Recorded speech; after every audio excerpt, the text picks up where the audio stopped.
Mga kwento ni Fermo.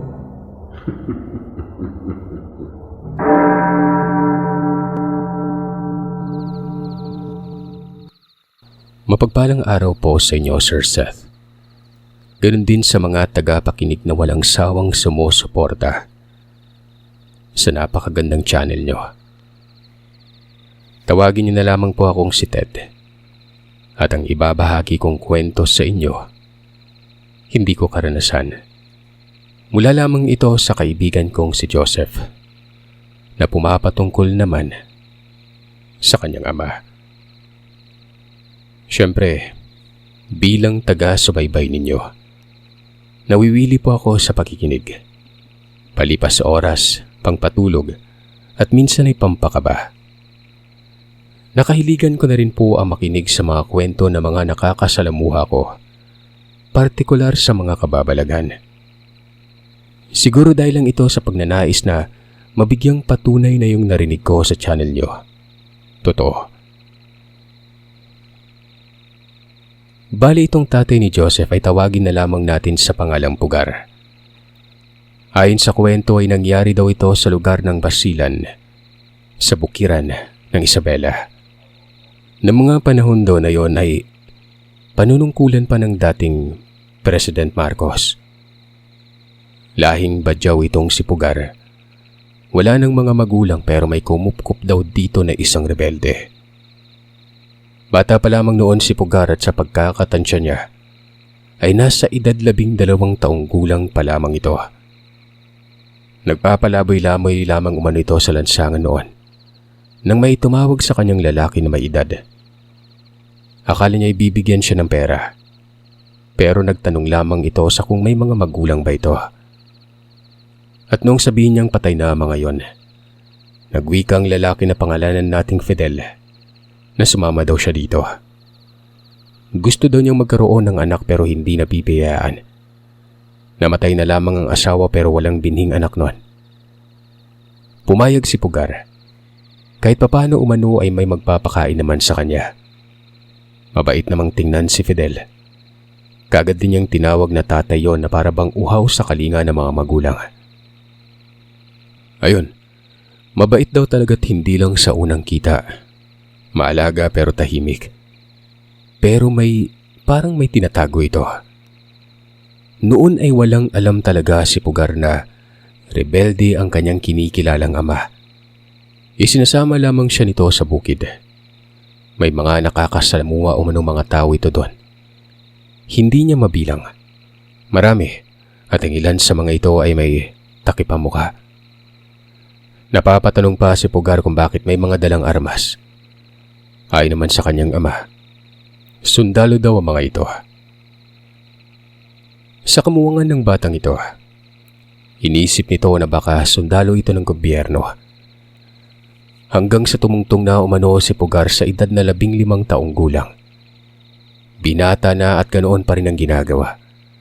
Ang pagsama sa kanyang tatay Fidel. Pero sa mga panahong ito ay alam na ni Pugar ang lahat na mga rebelde ang kasamahan ng kanyang ama. Sa hindi inaasahang pagkakataon, noong nagpabukid daw sila ay nagkaroon ng pagkakagulo. Kaliwat kanan ng putukan ng baril. Umaga daw yan. Nakatatak ito sa kasaysayan ng lugar. Maraming namatay. Ilan lang sa mga sundalong nasawi pero sa panig ng rebelde marami. Hindi sila nadawit noon gawa ng hindi pa sila nakakarating sa lugar naganap na talaga umano ang gulo. Para lang umano silang mga pangkaraniwang sibilyan na nagpalakad-lakad at sinusuri ang mga labi noon na halos hindi mamukaan. Sinita sila at kamuntikan ng madaki pero may mga pameles daw itong si Tatay Fidel na hindi mo akalaing isang rebelde. Kaya naman hinayaan ito. Kompleto sa papeles. May sedula at ID pa. Ang sabi ng Tatay Fidel kay Pugar, kung nauna lang daw sila noon ay hindi mangyari ito. Maabiswa niya mga kasama. Malalaman niya kasi na may mga kalaban. Napapakunot ang mukha ni Pugar. Papanong malalaman ni maging ang mga kasamahan niya nga na naroroon. Ginulantang ng mga sundalo. Sila pa kaya na hindi pa nakakarating at hindi alam ang sitwasyon ng lugar. Hindi daw sila umuwi nun. Minasdan lamang ang mga labi na hinahakot at isinasakay sa isang truck. Nasa isang banda lamang sila. Sa itaas na parte, nakatanaw sa kalsada. Nasa dalisdis ng burol sila noon. Sabi pa ni Pugar, hindi ba daw gaganti ang kanyang ama? Umiling lamang ito at ang sabi ay may mga pagkakataon talaga na hindi pinagpala. Wala siyang balak na gumante pero kapag nabigyan ng pagkakataon, papatay daw itong Tate Fidel. Pero kung nauna lang talaga sila noon, wala sanang masasawi. Inulit na naman ito ang sinabi kanina. Kaya naman nagtanong na umano itong si Pugar. Wika ng binata, Aber, kung walang masasawi, ano umano ang gagawin ng tatay niya noon? Ipagpalagay na lamang na naroroon na nakatambang ang mga sundalo at nauna lang sila ng ilang mga minuto. Hindi mo ako kilala, anak. Hanggang sa karaniwang residente lang nung una, di ba? Tapos inamin ko sa iyo na rebelde ako. May iba pa bukod doon. Hayaan mo. Malalaman mo din kung bakit. Hindi ko pwedeng sabihin at baka... Huwag mo nang isipin yun na. Punta na lang tayo sa kampo. Tingnan natin kung naroroon ng ibang kasama. Baka nagsialisan na. Tumangulang si Pugar. Sumunod siya ng lakad doon sa kumupkup sa kanya. Gabi na sila nang makarating. Parang dinaanan ng epidemya ang lugar. May mga bahay pero walang katao-tao. Walang naiwang mga kagamitan. Lalo na mga importante mga dokumento sa kanilang mga plano.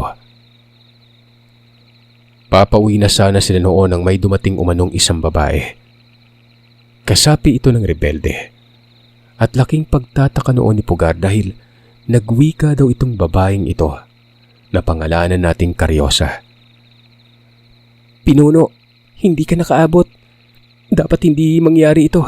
Kung napaaga ka lang sana, maaamoy mo sila. Malamang mauunahan pa natin yung mga kalaban. Hindi po namin inaasahan eh.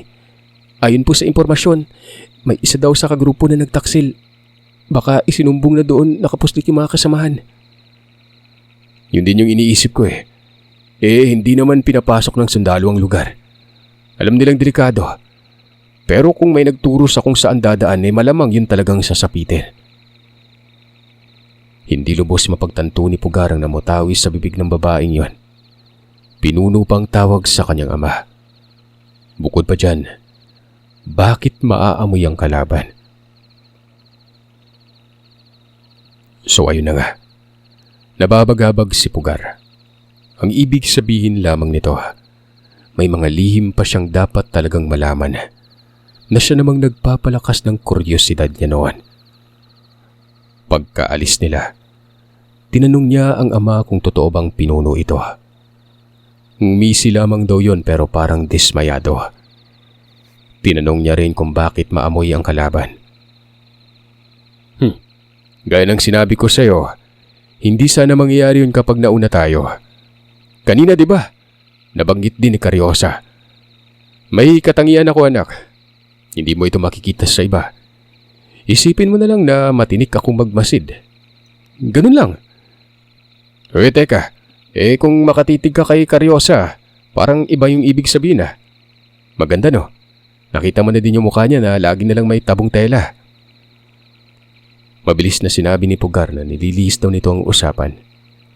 Yung kanina daw na narinig niya, parang nakakatakot yung pakinggan. Para kasing aswang ang pagdududa niya doon. Bakit kasi maaamoy umano? Hindi na rin iba kay Pugar ang aswang. Dahil doon daw sa lugar nila noon sa may dagat, meron siyang aswang na nakikita. Sinabi niya ito sa kanyang ama, na kesyo malakas daw ang pagdama, lalong-lalo na ang pangamoy. Lilinawin ko lang Sir Seth na hindi sa ilalim ng dagat ito. Yung mga badyaw ay may lugar yan na tirahan nila. Mga tahanan na nasa dagat pero sa mababaw lang. Magkakadikit na bahay at ang nagiging transportasyon nila ay bangkanon. Malaki din po ang respeto ko sa kanila. Mababait sila. Tumawa itong si Tatay Fidel. Sobrang layo daw ng iniisip ni Pugar kumpara sa kung anong katotohanan. Hindi daw siya aswang. Nagtanong naman ang binata sa kung nasaan o mano ang nagpunta ang mga kasamang rebelde noon. Ay naman sa pagsasalaysay ng kanyang ama sa kung nasaan ang mga kasama. Malamang nagpapalamig ng sitwasyon. Naroroon sa kani-kanilang pamilya. Siguro, mga ilang buwan pa bago sila magkikita-kitang muli. May mensahero naman kaya walang problema. Umuwi sila noon na parang wala lang. Oo, at namatayan ang grupo pero hindi makitaan ng galit itong si Tatay Fidel. Kalmadong-kalmado lamang umano yon. Nung makarating na sila sa bahay, napapansin ni Pugar na parang hindi napapakali itong si Tatay Fidel.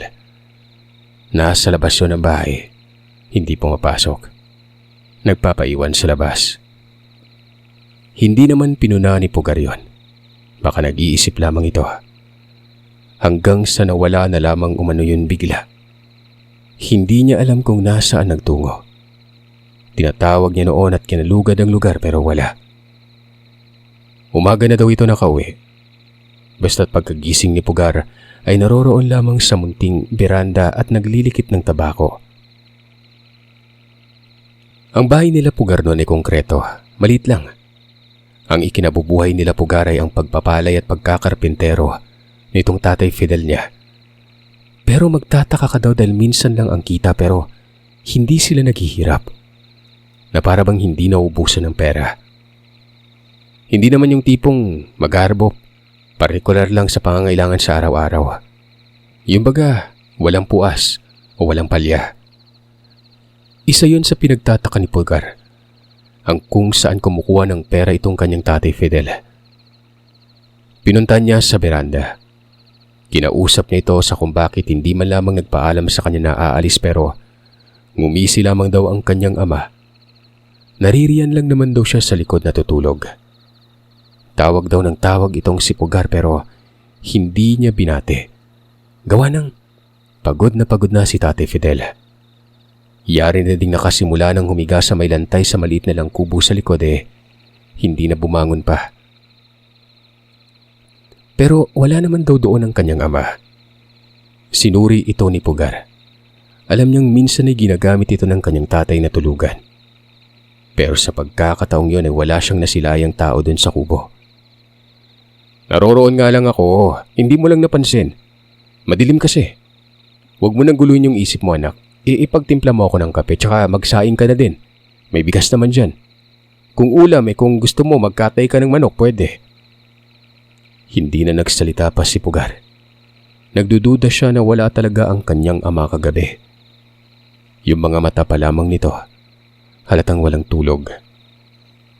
Ilang mga sandali lang, dumating itong si Caryosa.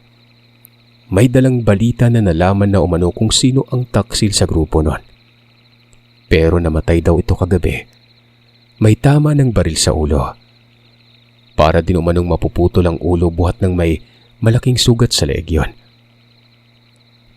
Nagtanong naman si Tatay Fidel sa kung paano nalaman na yun nga ang traidor. Ayon naman dito kay Caryosa, may nakapaskil daw na papel sa dibdib. May nakasulat na tinraidor niya ang sariling mga kasamahan. Duda si Caryosa na kung sino ang pumatay doon. Yun lang din ang naglagay sa papel. Yun lang ang sadya ng dalaga tapos umalis din kaagad nun. Akala ni Pugar na babalik pa sila sa bukid. Pero hindi na daw.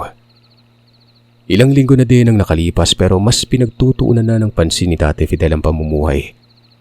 Umaalis ito paminsan-minsan tapos hindi na isinasama si Pugar. Hanggang sa bumalik na lamang itong si Caryosa. May isa pa umunong traidor at patay na rin ito. Nagkataon pa talagang hindi pa umuwi ang Tatay Fidel niya. Madaling araw, nagising si Pugar sa pagsampit nitong si Caryosa. At yun nga ang bumungad na balita. Umalis din naman kaagad si Caryosa. Hindi na tinanong pa ni Pugar kung taga saan ba yung isang taksil. Noong umuwi na itong si Tatay Fidel, napakatahimik. Hindi man lang binati si Pugar. Naligo lang daw yon tapos umalis din kaagad. Pero bago nakaalis ay sinabi ni Pugar na dumalaw si Caryosa at may balitang may namatay na isa na namang traidor. Tumango lamang yun tapos hindi man lang nagsalita. Napakabilis pang maglakad paalis na Waribay, nagmamadali. At sa pagkakataong ito gabi na yun umuwi. Ganun pa rin, napakatahimik niya. Dumalaw na naman si Caryosa. At alam niyo kung anong pinunta. May patay na naman umano sa kanilang kasamahan. 3 na lahat ang traidor na namatay na tumalikod sa kanilang prinsipyo. Doon pa talaga nangyari ito sa kung saan nagkukuta ang mga nagsisimulang buuin muli ang grupo. Walang kaalam-alam ang mga tao na habang nagpupulong ay may isa na palang patay noon. Tapos, may nakapaskil din dito na yun ay traidor. Aba, naging sunod-sunod na yan May namatay na naman. Dumalaw ka daw ayon sa anak ko katapos ganyan din ang balita. Tapos ngayon meron ulit. Nagkagulo nga Doon lang sa may kuta natin. Ano bang gusto mong sabihin sa mga sakop mo? Wika ni Caryosa. Ayon naman kay Tatay Fidel, wag na daw munang magpulong. Antay na lamang ang mga sandaling siya na umano ang magmungkahi nun. Baka kasi ang pumapatay daw. Sinasadya na lagyan ng paskil ang bawat labi para isipin nila na yun ang mga traidor. Malay daw nila noon na pakana lamang pala yun at iniisa-isa ng grupo. Baka ibang pangkat ng rebelde at inuubos sila. Sige ikaw na yung mag-abiso na magsiuwi muna sa kanilang pamilya Kinukutuban na ako. Baka ibang grupo yun taga Cotabato. Kadalasan pa naman sa taga roon kakampi ng mga sundalo. Baka naatasan dahil sanay na sanay sa gubat. Tumangulang si Caryosa at umalis na ito. Si Pugar naman noon ay walang makomento. Wala din naman kasi siyang maisip na sasabihin. Namamayani sa kanyang diwa ang pagkalito. Pero napansin ito na yung pantalon daw na suot ng kanyang ama. May mga bakas ng dugo. Nangangamoy malansa din umano yon. Mabilis na lumakbay sa isipan ni Pugar na hindi kaya ang tatay niya lang din ang pumatay sa sinasabing mga traidor. Hindi niya naman pinunayan sa likod ng kanyang pagdududa. Pero naisipan niyang sundan ito kapag umalis. Pagsapit umano ng hating gabi, nagising si Pugar. Akala niya ito na mga pagkakataong aalis na naman ang kanyang ama. Pero pagkabungad niya sa sala, naroroon daw si Tatay Fidel noon. Nakasilip sa bintana at parang galit. Maliwanag niyang nakikita yon gawa ng may ilaw na lampara. Tinanong niya ito sa kung anong sinisilip sa labas pero tumitig lamang yun sa kanya na siya namang nagpawindang sa binata. Itong kilay daw ni Tatay Fidel. Kumapal. Ang mga mata ay purong itim lang. Nakabusangot si Pugar habang nilalapitan para linawin ang kanyang nasisilayan. Pero bigla na lamang umalis ang kanyang tatay noon. Lumabas ng bahay at doon sa kusina dumaan. Sinundan niya ito pero nakarinig naman siya ng kakaibang tinig na nakakapangilabot. Kasabay naman ito ang atungal ng tao na waribay sobrang nasasaktan yon. Kinuha ni Pugar ang lampara at inilawan ng labas. At ganoon na lamang ang panlalaki ng kanyang mga mata. Dahil itong kumupkup sa kanya. Nakatungtong sa isang tao habang sinasaksak nito ang leeg ng taong yon. Kitang-kita niya ang panginginig ng katawan habang binabawian ng buhay. Ultimong ang pagsirit ng dugo ay saksing buhay ang kanyang mga mata. Hindi pa daw nakontento itong Tatay Fidel niya. Biglang kinalikot ng patalimang dibdib at ibinaon ang kamay at may kung anong dinukot na parang puso. Tumunog pa nga umano ang mga buto at ugat ng bunutin niya yon. Doon na siya naniniwala na aswang ang kanyang ama-amain. Minamasdan niya lang ito. Napansin niya yung nakabulaggang tao may armas yon. Pagkaalis mismo ni Tatay Fidel ay nakita niyang armado pala.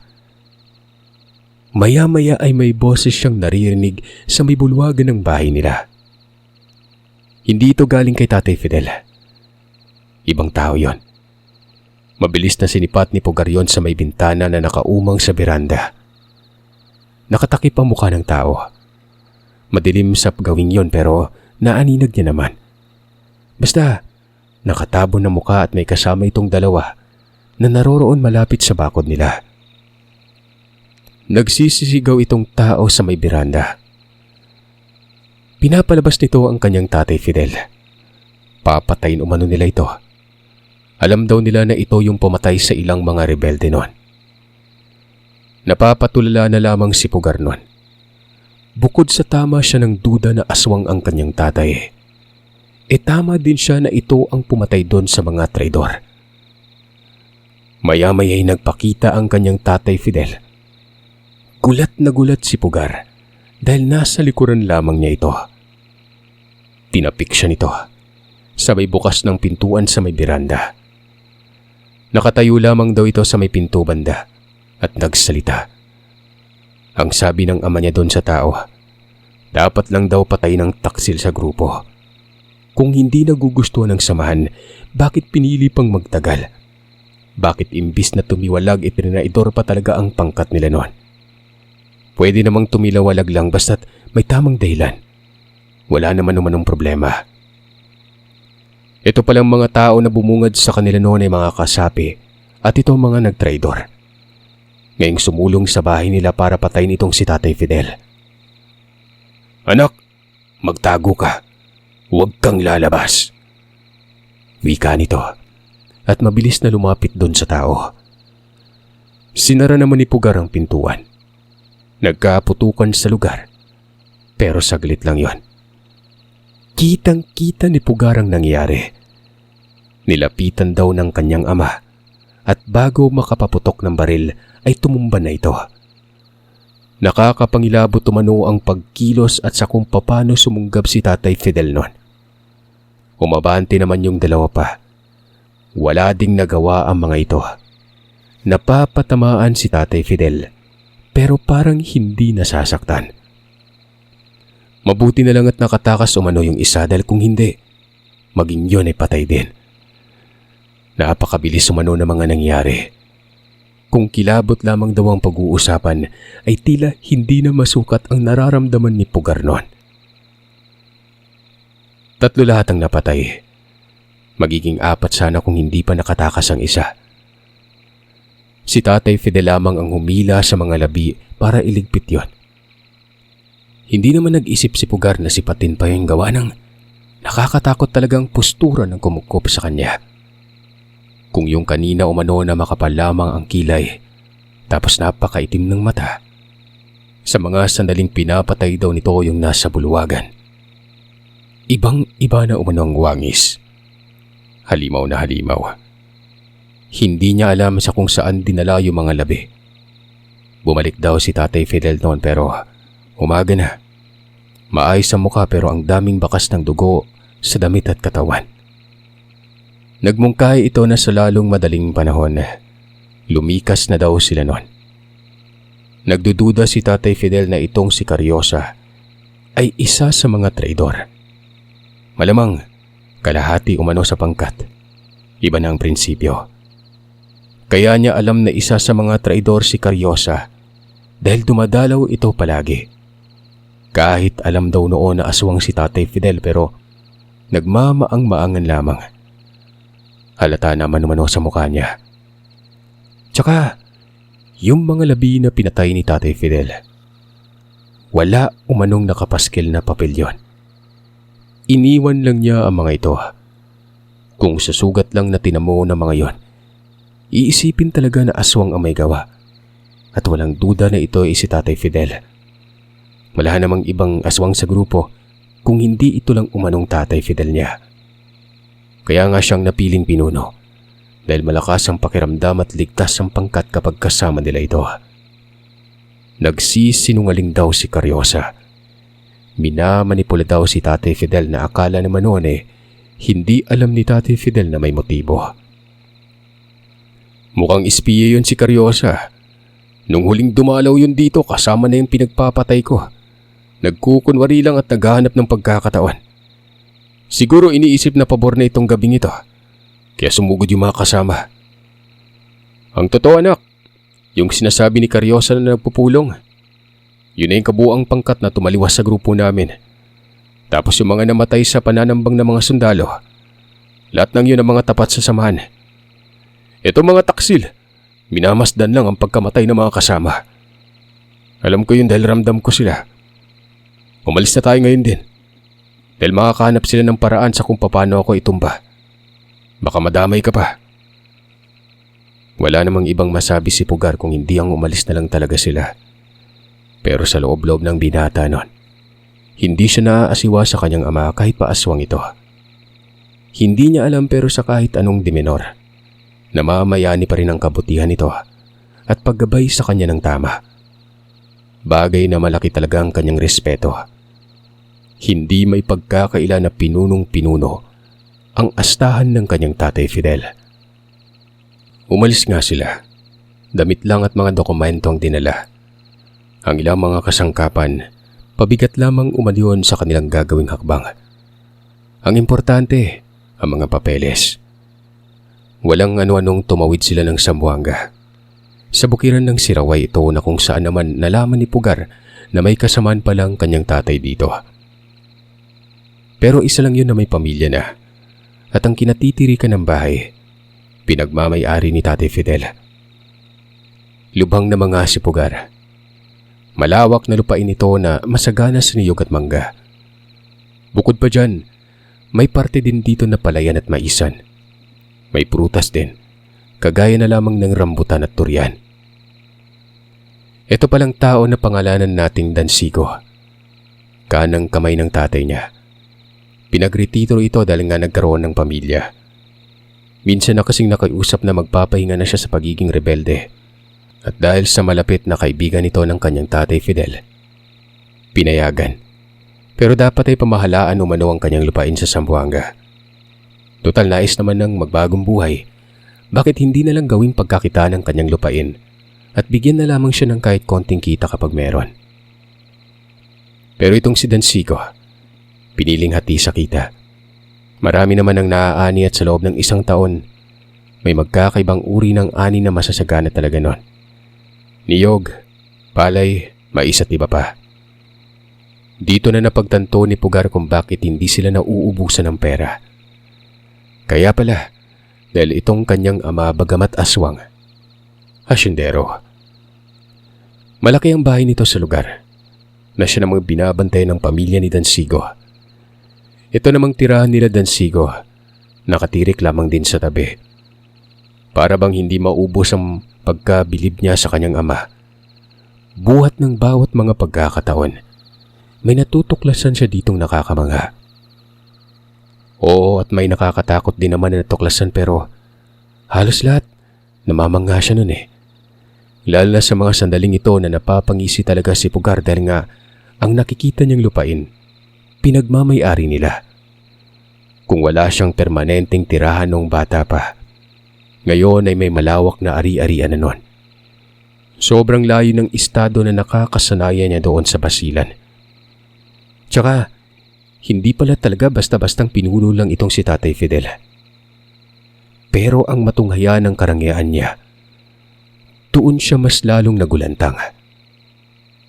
Pero, sa inaakalang tapos na ang lahat ng panganib nun, hindi pa pala. Hanggang doon sa lugar na yon, nasundan sila. Ilang araw lang mula nang makarating sila ng Zamboanga.